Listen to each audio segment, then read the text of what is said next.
Hello and welcome to Climbing Daily. This summer saw the return of the Arc'teryx Alpine Academy. It's a place to learn essential alpine and climbing skills. We wanted to show you what it was like being involved in one of the clinics. So today, Rick Marchant takes us through how to build an anchor in the snow using an ice axe.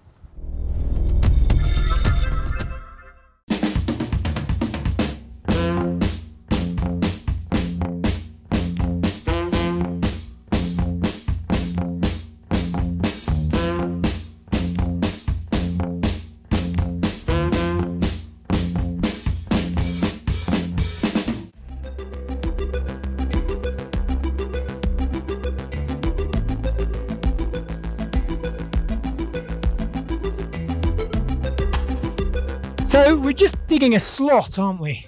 Placing the ice axe in it, that way around, attaching a sling around it to the central point of the ice axe. And when we attach the sling, what we're trying to do is balance off the surface areas, aren't we? Because what we don't want is more surface area here than there. If we attach a sling there, what will happen is it will rip through like that. Attach a sling too far up here, it will tend to rip through like that. Yeah. So you're looking to make that surface area equal to that surface area when you place the ice axe. Yeah. First, we have to dig a slot. And this end of the ice axe is very useful for that, isn't it? So I'm going to dig my slot. There we go. I've just marked it for you. I'm going to start at one end. I'm going to work my way along, going away from where I cut, because it's going to be easier, isn't it, than doing it like that. Yeah.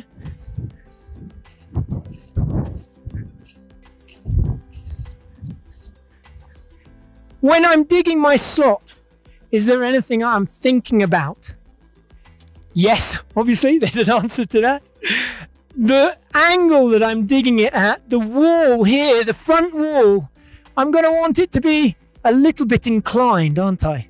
So there's no chance that the ice axe is going to want to pop itself up and out. Exactly the same if we're doing this with a ski.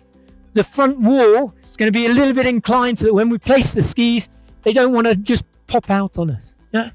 So when you're doing your digging, try to dig just slightly angled.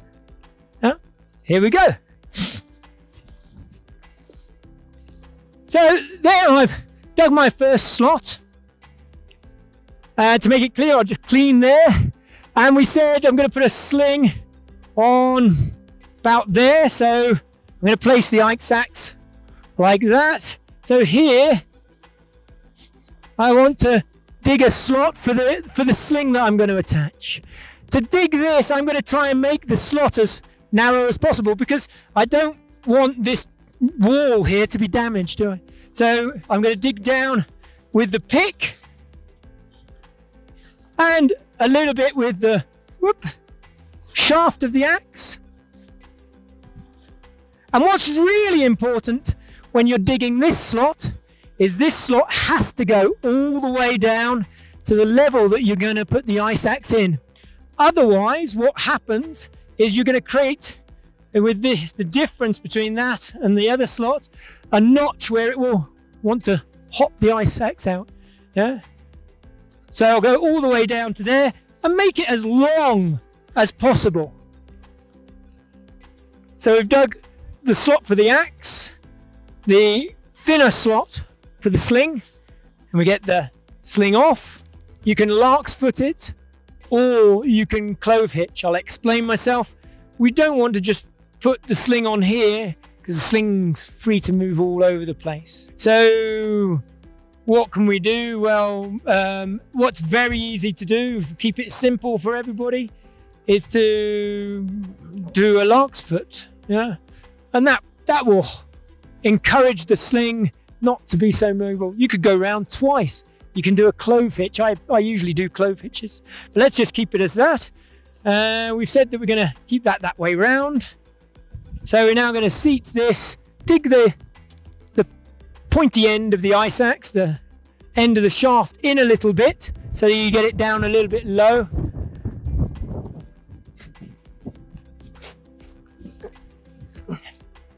and seated in. That comes through there. And then, obviously, although we like to admire our work, we cover it all up. Pull in the back wall, pack it down. You could hang a tank off this.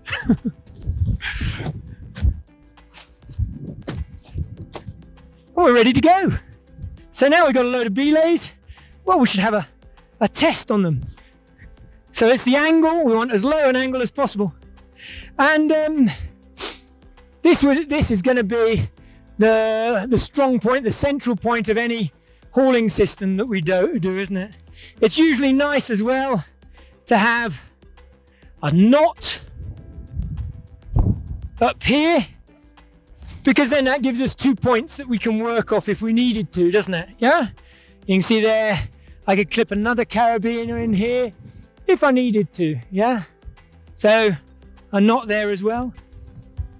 Something else that is nice to think about is this snow here.